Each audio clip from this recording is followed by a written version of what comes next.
To all of you. Thank you, Jay Lakshmi ma'am, for the wonderful introduction. Um, Thank you. Let me share the screen.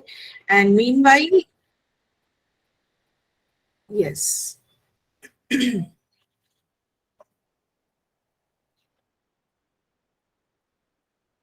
yeah, the topic for today is effective thesis writing. So I think most of our participants must be in plans to start their research work, PhDs, or in the process of PhDs. So for them, at whatever stages they could be, the research work is happening. This particularly the program would enable you to better understand the insights, the challenges of writing thesis, and how you can overcome those challenges. So, starting with this, let us move on to the topic and understand how better and best way can write our thesis. The researchers can write our thesis. So before we start, let's see what is thesis. Thesis, more often we also hear about dissertation, Yes, the word ma'am. dissertation. Yes? Ma'am, can you present the slides using full screen mode, ma'am? Slideshow mode, ma'am? Ah, yeah. Thank you, ma'am. Sorry for interrupting you. Yes. So thesis and again dissertation. More or less, dissertation and thesis are the synonyms. Sounds gives the same meaning. Yet, thesis is a very, formal write-up of any student which is presented to universities for the purpose of getting a degree. Mostly PhD degrees or postdocs, etc. And this thesis consists of, a very long academic writing. A very long here is indicating towards a number of pages it contains, and the pages may go up to 5,000 to 10,000, and any number. There is no limit for the number of pages that you happen to write. One happens to write under their thesis. Okay, it is quite a long as compared to any a small piece of information that we end up looking at articles, newspapers, a piece of information found in the textbooks, etc. Thesis is not like that. Thesis is a complete, idea from the idea of the researcher, the various stages it has crossed, refining, etc., evaluation, techniques, etc., and then finally end up by concluding on those lines. So, thesis basically is a long piece of academic writing which is submitted to the universities in order to, get the award of degree, that is PhD, mostly, and even on postdocs, etc. In this process of writing the PhD thesis, we happen to publish, the researchers mostly. It is one of the requirement of all the most of the universities across deemed central and state universities, where you happen to publish two minimum papers, research papers. These research papers emerges out of your thesis, and all your ideas, etc., a very small portion of your thesis, that's maybe one or two objective that you happen to discuss in the form of a research article and present the same, public publicize it in a very leading, as per the requirement of the university, and publishing in the UGC listed, Scopus indexed, ABDC indexed journals, etc. So all in all, when you see thesis is all about your complete journey in the PhD, um, which is submitted to the university, which consists of quite huge amount of papers. Okay, now, yes, without any boundaries, a researcher has to begin writing what is your idea on paper.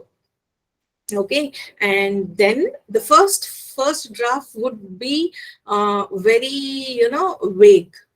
They may be even boundaryless. With great passion and great ambition, the researcher begins their job by identifying, by coming across a very passionate idea, and thereafter converting that idea into a proper researchable topic, etc. So this seems to be a very time-taking process. At the same time, a very lengthy process. Finally, first draft, of course, as I said, it is a first draft, which is a outcome of an researcher's ideas, which have no boundaries. But the word thesis, when we assign to your final product, that is at the end of your journey, when you refine your complete work and put them all under various headings, and then compile all of them, and then which you make it ready to submit to your universities, that something is called thesis, which is a refined version of your boundaryless ideas and the great passion that you happen to start up. So it is within the limits and followed by certain methodology. The thesis is written, and what are those challenges, what is the methodology? Let's all look at the various requirements, the various points where researchers happens to feel like face challenges. How do one overcome those challenges, etc. We'll be discussing. So thesis is a long piece of academic writing. So with this, I hope you are in a position to understand. Then, based on original research, yes, since this is something which you are submitting to the university, okay, for the purpose of fulfilling the requirement of awarding PhD degree, it should be your own one's research idea, original research idea. It should not be a copied one. Okay, it should be your own hard work which you happen to start conducting research on. So based on your original work only, you will be writing your thesis work, usually submitted at the end of the degree. Yes, the thesis word is associated with the end submission only, not at all in between. If it is in between, those reports are termed and coined differently, like interim report, technical, various types of reports are there, which are used in order to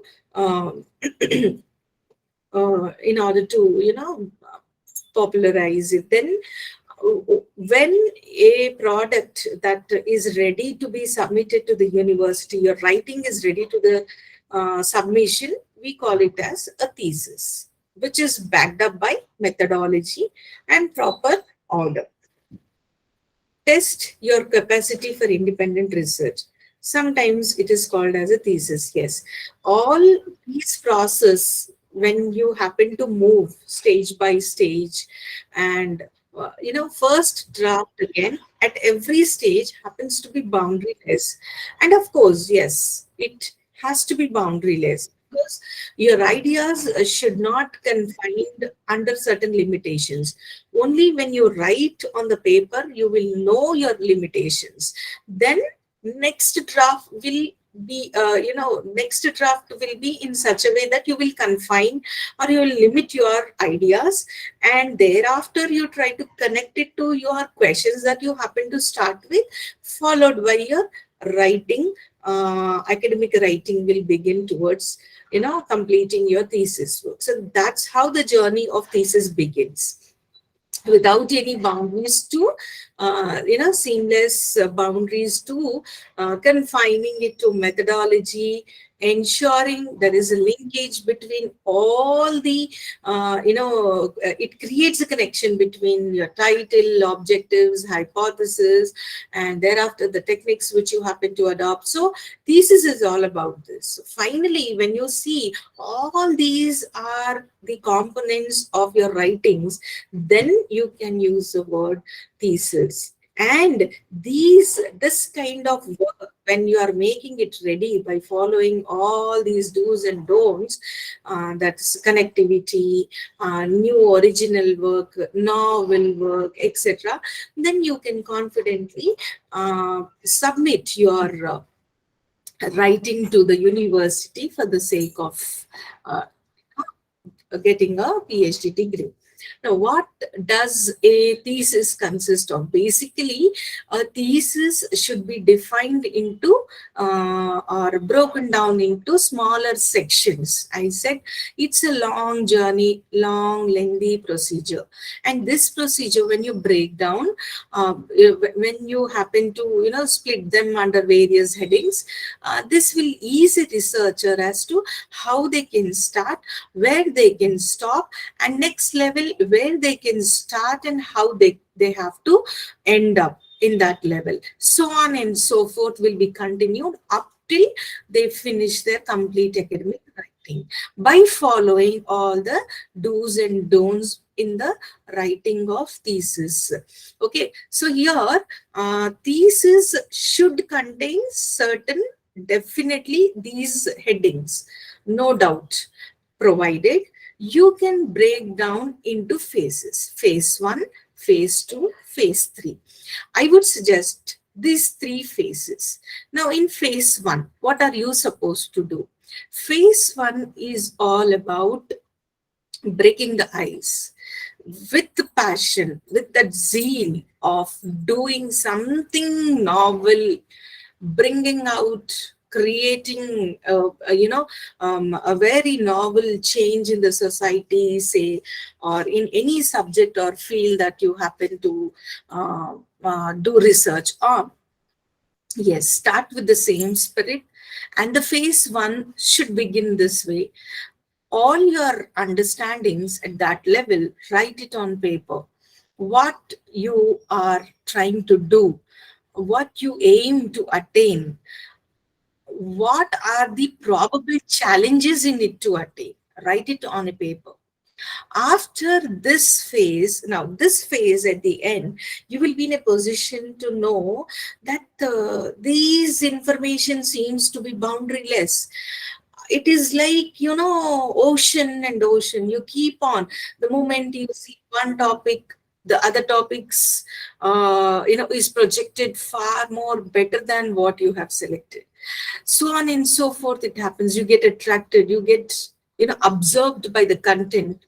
So this is the natural phenomena which every researcher happens to face. Yes, you do also face. If you feel like you are facing these kind of situations, then pinch yourself and say, thank God, yes, you are in a correct proper route map. You are not going out of the track. You are in the track. Feel blessed. Yes, you are correct. This is your phase 1, which has abundant information on what best you can do. Second phase is where you have to now limit yourself. Limiting yourself is referring here to confined to one particular area or title, which is novel. Now, at this level, in this context, I would suggest multidisciplinary, the novel ideas, current topics are the best one to select. Though besides these ideas, there may be several other ideas which are very urgent, very of a very emergency to be answered or take a call on, which you wanted to probably do a research on. Of course, you are very much welcomed if you have such ideas, but try to prioritize it, the list, whatever you have come up, in this form. This will enable a researcher to understand and make a topic or area ready, which easily is acceptable wide, across universities, or say professors, supervisors, etc. Okay, a topic which is novel, immediately it gets accepted. A topic which has got, multidisciplinary aspects, like today, if you talk about, if you want to know, multidisciplinary researches are more popular, and people are welcoming multidisciplinary research. So hence you can focus on those lines in order to ensure that your topic doesn't get rejected. So that's how you can, confine yourself. And then third level is stick to the methodology. Now, all your boundaryless ideas, etc., you have to confine it to first level. Okay, in second level, you will only talk about your complete area of interest, which is novel, multidisciplinary, etc., and start working out on drafting a proper title, and thereafter doing literature reviews, etc. Finally, stick to a methodology, the last phase. Okay, last phase, stick to the methodology, because thesis to be submitted to a university should be backed up by methodology. If it is not, then this is not called a thesis, and straight away that can be rejected. Hence, any paper that you happen to write for the academic writing purpose, for the submission of thesis, etc., then you have to, back up by the methodology. You have to first understand what is methodology, and then start. So these are broadly three phases in, in order to write the thesis, start writing the thesis from your start journey to the end. In between this, now let's look at the contains. What does it, the components, you can see. What does a thesis contain? It contains front pages. Now, what are the front pages? As I said, thesis is something which you are submitting to the university. It is an academic writing. So formally, it should contain all these components which are on this, on your screen, which includes title page, certificate of the supervisor, certificate of the university, acknowledgement, abstract, list of abbreviations used, um, list of terms used, etc. Okay, all these comprises are, are put under the head front matter, under the front pages. First page will be there, that's title page, followed by next page, certificate pages will come up, where your supervisors give you a certificate that you are a scholar of those so and so university, working under the supervisor from the date to the date, and bona fide student, and so on and so forth about your topic. It's a genuine work. They certify it. Similarly, you should acknowledge all those people who happen to help, and then finally you also have to, ensure that they are put in the order of the uh, requirement of the university. Differs from university to university how the front pages are arranged. Okay, next, moving on to introduction. 1 second, please excuse me. I am sorry, just give me a second.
Dear participants, a resource person will join us soon.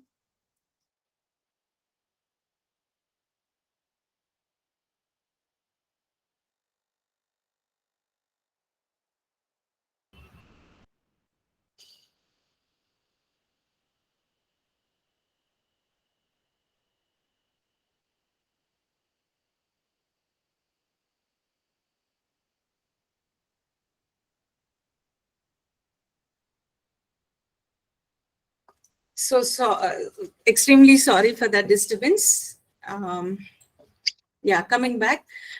Yes, front pages include all those certificates, list of abbreviations, list of graphs, list of tables, etc. All these are put under the head front page. Am I audible?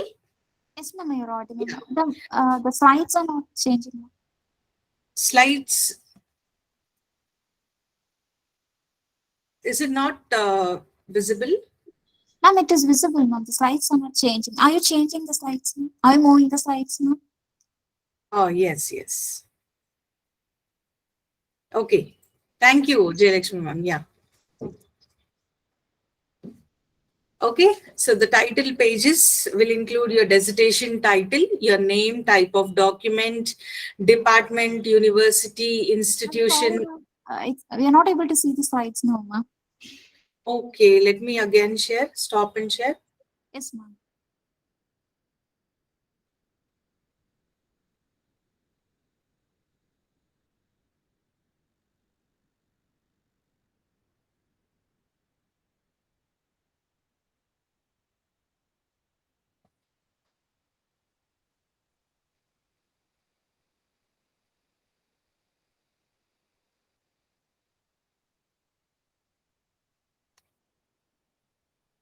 Okay, so the first page includes all the details of the university, the various requirements. Okay, like your scholar number, you must be having registration number. All those details will appear on your title page, your program, date of submission, all this. And then followed by, you'll have various certificates, certificates which include from the supervisor, your own certificate that you have done original work of research. And thereafter, you will also have to write acknowledgement, acknowledging the various efforts, helps, assistance provided by various peoples, including family, friends, extended families, etc. All those comes under acknowledgements, which seems to be less formal and more personal. It will be. You can even yeah, include anybody who is who directly or indirectly help you in completing this thesis work. It's like a Thanksgiving page. Okay, some acknowledgements even includes their pets to be acknowledged for in their work, contribution towards their work. Contribution in the sense is their responsibility, but during their writings they might have avoided them. So being patient enough to be, so even people include their pets. Moving on to abstract. Abstract is all about a very, a summarized version of what was your idea, with what aim you started, followed by what are your findings, I mean, conclusions. In a very brief note, at the most around 300 to 500 words, you end up writing about abstract. Okay, the main topic and aims of your research, it should cover methodology which is being adopted, and your results, not at all in detail, very briefly, in a very summarized way, you happen to write about all this, and then end up stating the conclusions. Definitely, it should not be misunderstood, or it should be written in the same line as you happen to write your introduction. No, it is not an introduction. It is in abstract, which gives an idea. I mean, it's like a summary, which gives an idea for a reader. How did you start, and what is your end? Okay, how, with what aim you started, what facilitate to continue the various methodologies, techniques that you adopted, all those you have to write about. And then finally, with the help of those, how do you conclude, etc., you have to talk about. So this is about abstract writing. And then followed by table of contents includes, which includes a list of all the section that comes after it, like yes, now we have Windows, Microsoft Office, best versions are available, online softwares are available, where you put up your document, it will auto-generate complete index. Okay, if you are well versed with the technology, you can do it. Otherwise, you have to do it manually. But table of content is something which every textbook holds in the very beginning pages. So list of all the sections, subsections, which it includes clearly with the page numbers you have to show. Table of content. List of abbreviations are all the short forms that you more often use in your thesis. Yeah, we've learned in the beginning, since the beginning, I've been telling that it's a very lengthy, work, academic work, which is submitted to the university. Now, provided this, when it is a lengthy work, there may be several occasions, several contexts where you happen to use abbreviations, short forms of the, some words. These short forms, yes, you have the liberty to use, provided all those terms which you happen to use over there as an abbreviations, you have to list them all alphabetically in the first pages, in the front pages list. You have to show them all alphabetically. So a reader, when is going through your work, okay, should not have any confusion with respect to the abbreviations used. The moment they see the abbreviations, they can refer that list alphabetically. Since it is ordered, it is easy to locate the a term associated with that abbreviation. For this very reason, the list of abbreviation is provided in the first pages.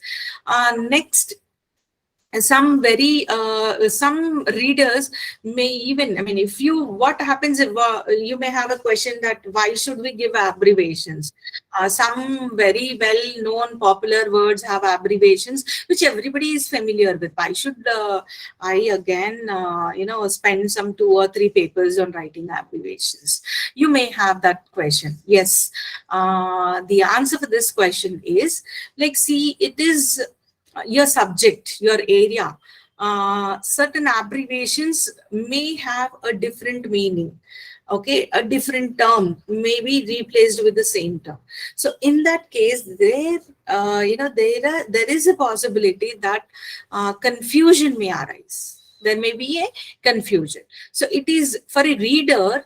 Okay, if you give a clear-cut view of what is your abbreviation here standing for, it is crystal clear for the reader to understand. And a reader can be your external evaluator, internal evaluator.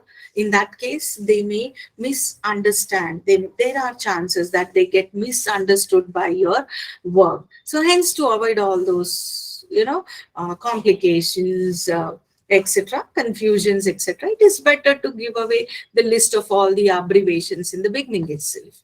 Okay, then we have the list of glossaries. Yes, all those very significant and the popular terms that you happen to use in your thesis work, that's page 1 to thousands of pages, whatever number of pages that you happen to write. Of all those pages, whatever important terms are, give a 1 line, 2 line, a very brief meaning of it in the section glossary.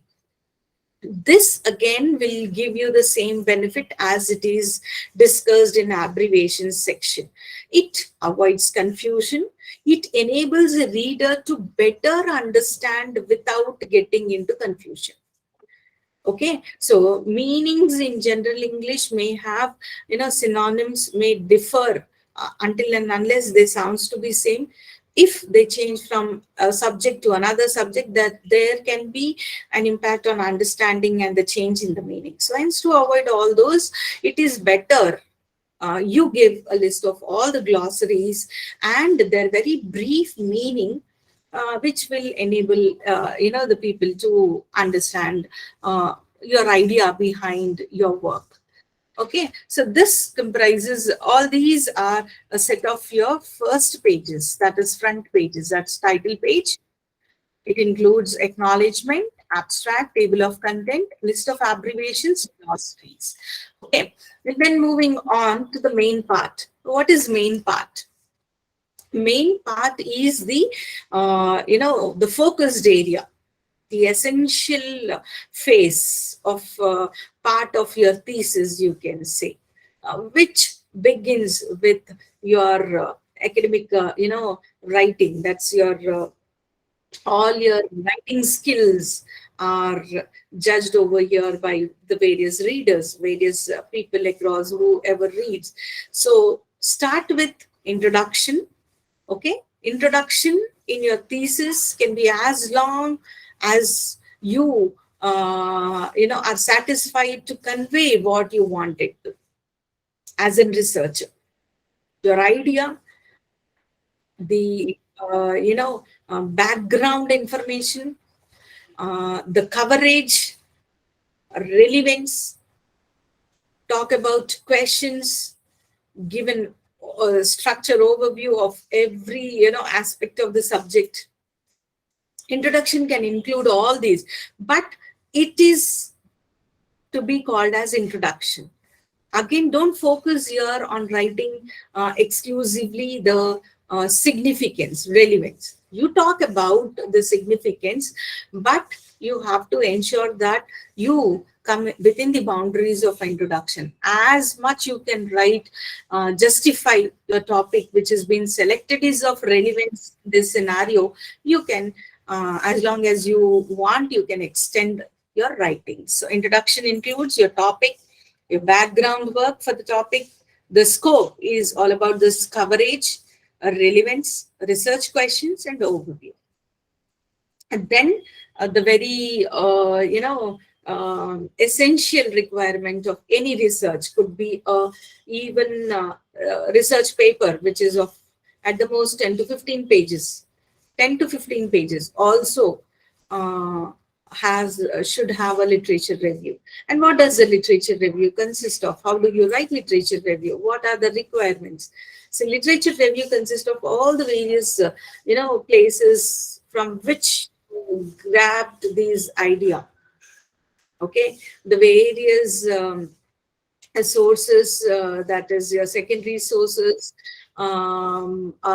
previous thesis work, previous government bulletins, government journals, public industry journals, private journals. There can be several sources, out of which the relevant connected sources you will have to connect and grab the required information. All those information you have to collect, put them in a very meaningful order, and in this process you have to evaluate them. Evaluation is as I just discussed, that phase one, where boundaryless you have to think. Now this is the time when comes where you have to confine to the limitations of your work, that is boundaries, scope. You have to every time learn, understand, observe your scope of your writing, scope of your coverage. If you are in a good a phase if you have observed all this, then there is no challenge that you will be facing in the later stages. You are very clear as to what should come into the academic writing and what should go out. I mean, what should not be touched for. That is where you have to critically evaluate the sources on those lines, and then create connectivity between all those, because without a connection, like some other subjects. You may get several. I mean, the moment you start searching for the various data and through various sources, several sources with abundant data you may get.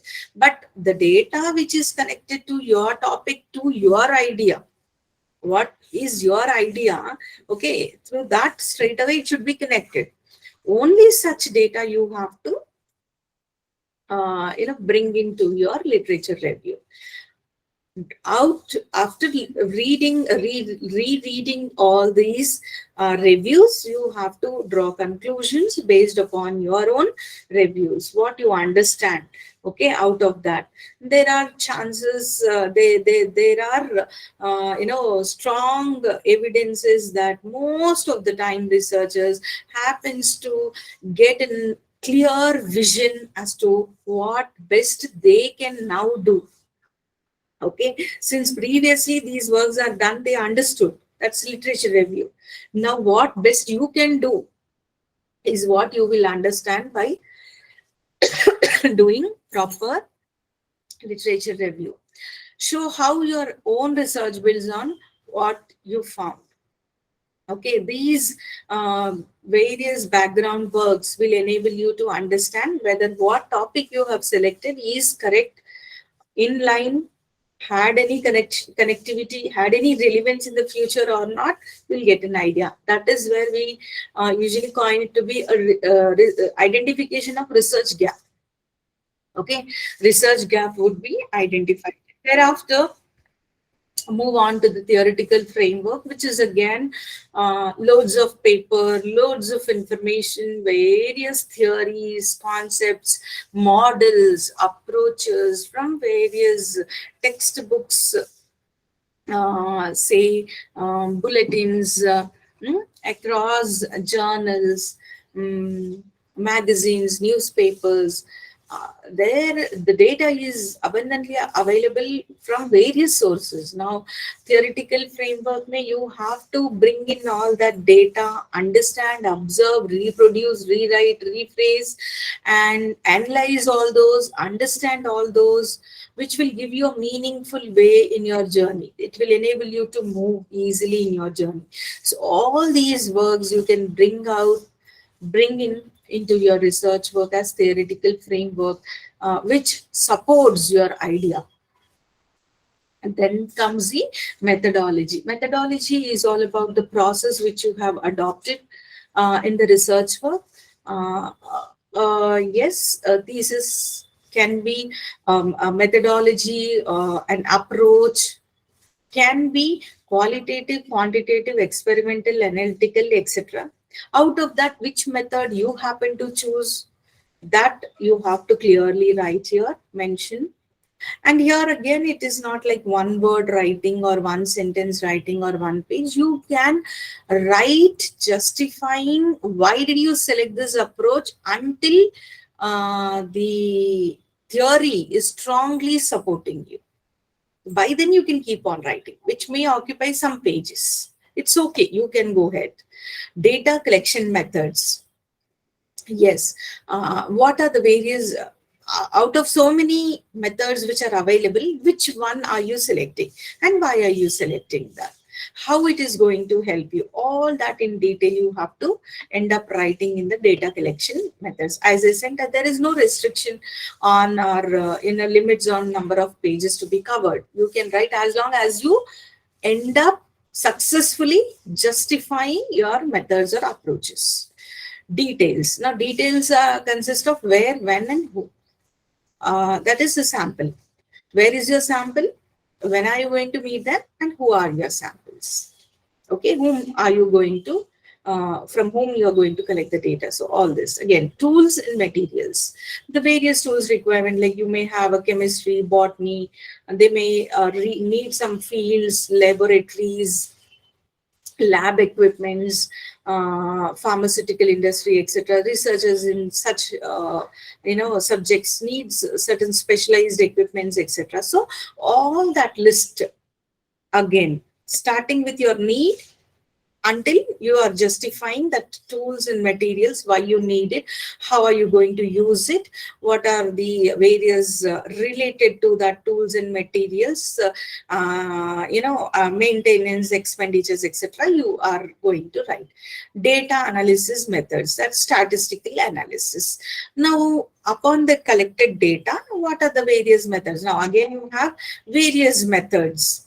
There are parametric, non-parametric methods are there. Okay, direct methods, and so many statistical analysis, inferential analysis is there. Which one are you going to use it? Again, start with what your idea is and end up by selecting one method which you wanted to choose for your present study. End up by justifying how it is relevant, how your choice is going to make any difference. Obstacles faced during research comes under the limitations. Limitations are something which doesn't allow you to move on to the next level. Limitations only allow you, scope will define your limits, and limitations will never allow you to go beyond that. Okay, which means that there is something else but you cannot cover here, because of which you may not be able to draw, show your work like that. So anything, such obstacles or challenges that you happen to experience out of your journey, you can list out them under this heading for limitations under the methodology. And then you will have to write about results section. Results section is all these, the previous slides shows you the methodology, right? Selection of approach, method, sample, material, which method you will analyze your data on, and then your challenges.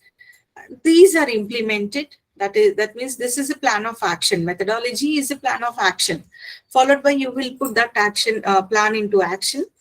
Whatever results that you happen to derive under this section, you end up writing in detail about the, connecting it to the objectives, hypothesis, and then concisely, very, smartly, you will end up writing your report work, which includes the, towards your research questions with which you have started, followed by objectives, and then hypothesis, and then concluding remarks. In this process, you will also end up showing various graphs, tables. You write your analysis, you write interpretations, but only thing, ensure that you don't give your subjective interpretations. Okay, just write the interpretations, whatever is shown out of, emerges out of the analysis. To that extent only you concentrate on. So this is all comprising in a results section. Then we have discussion.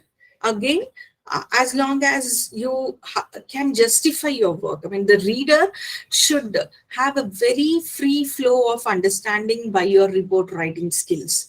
Report writing skills needs to be polished in, before you write your research thesis. Academic writing, when you write, lot of polishing is to be done. First draft is never a final draft, and second draft also is not, and so on so forth. You happen to keep polishing them until the time when you feel like, yes, whatever is written is easy to understand, concise, and very seems to be very easy to be understand. Until then, you have to keep on polishing your work. And then finally, you have to write about discussions. Discussions includes various interpretations out of your results. That's your previous slide, which shows how to write your results, and then whether you met the expectations. So thesis writing is all about, you started with your journey with a question, researchable question, which we termed it to be. This question, did you get any answer to this question, is what you should end up with. If you are not successfully ending up with your answer to the question, then you are not, your work is not up to the mark, your work may not get accepted. In fact, the very question is asked is, what are your outcomes? So outcome-based research is only accepted. So thesis should start with a research question and end up with a solution to that question, an answer to that question, without which it's waste. So whatever expectations, high goal, aim that you happen to start with, you have to end up by giving a very clear, process, how your journey, your complete story you have to write narratively.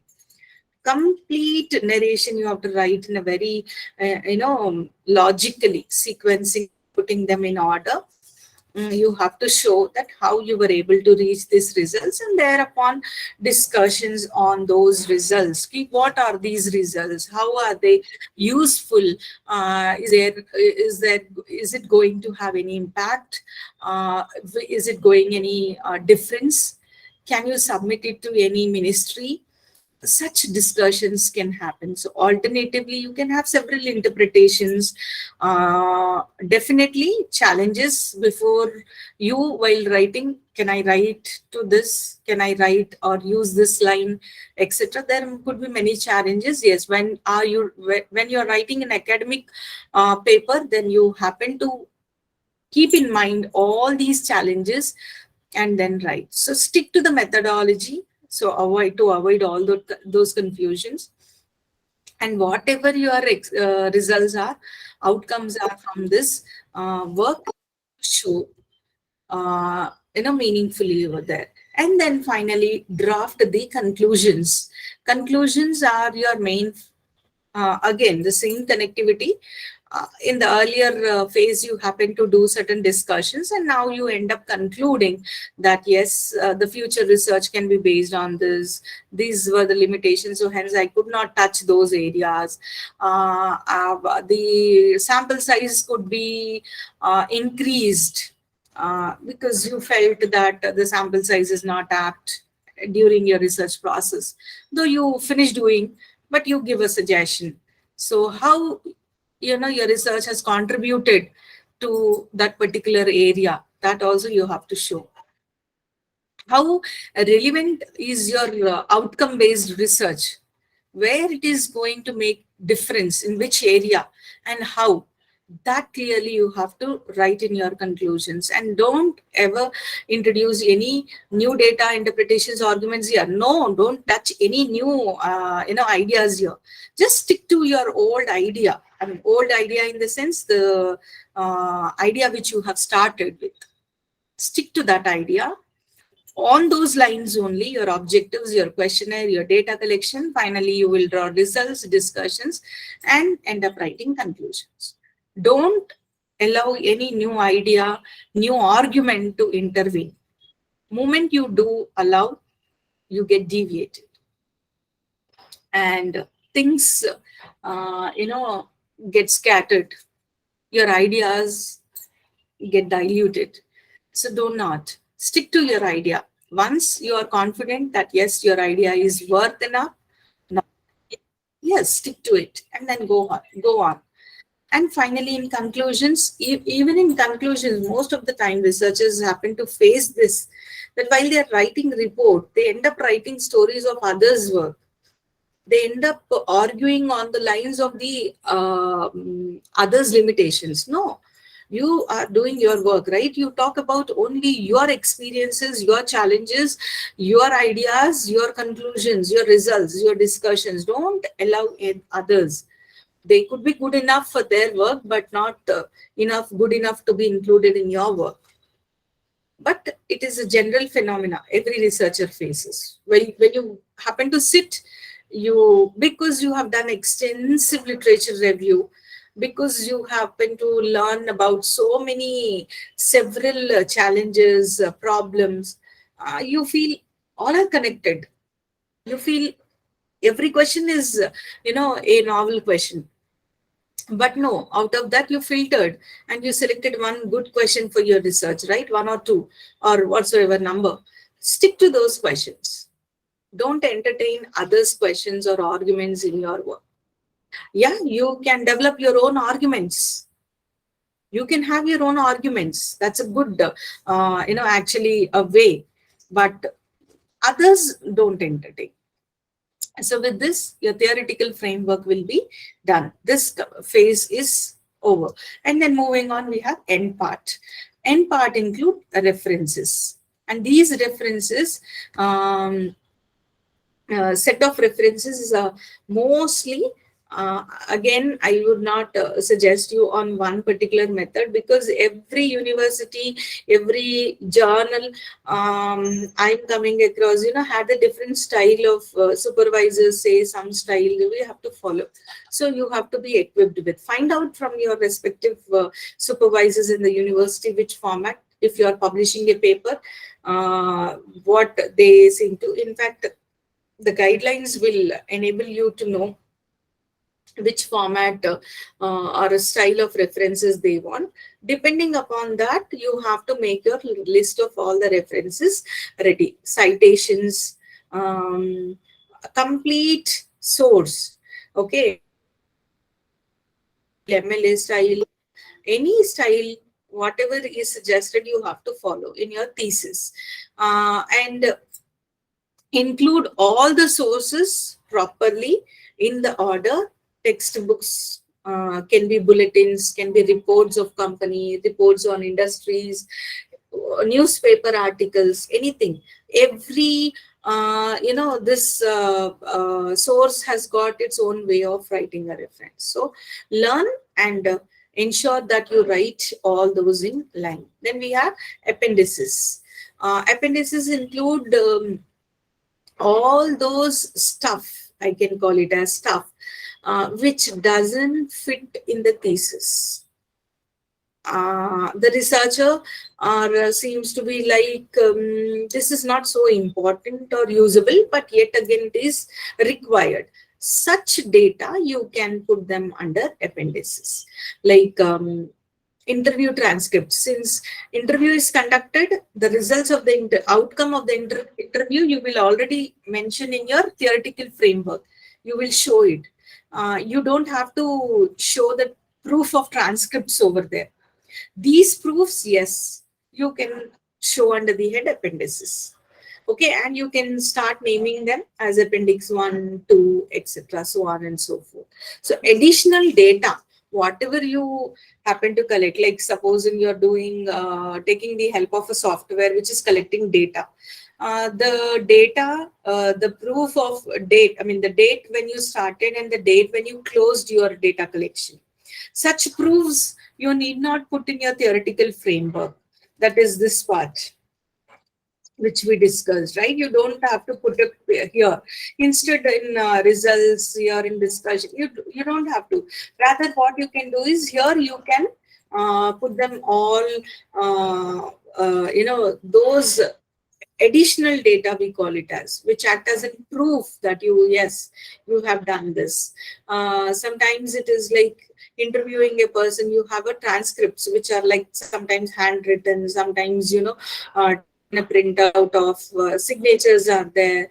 Okay, survey questions are there, tables of data are there, out of which only some data you have picked up, the remaining is not used. Such data, yes, you can show them all under appendices. Okay, any additional data, it can be like a Google form, it can be any other softwares like techniques. Suppose in SPSS you are using, you happen to upload your information in the Excel sheet and then you end up doing all those tasks. Additional data you will get.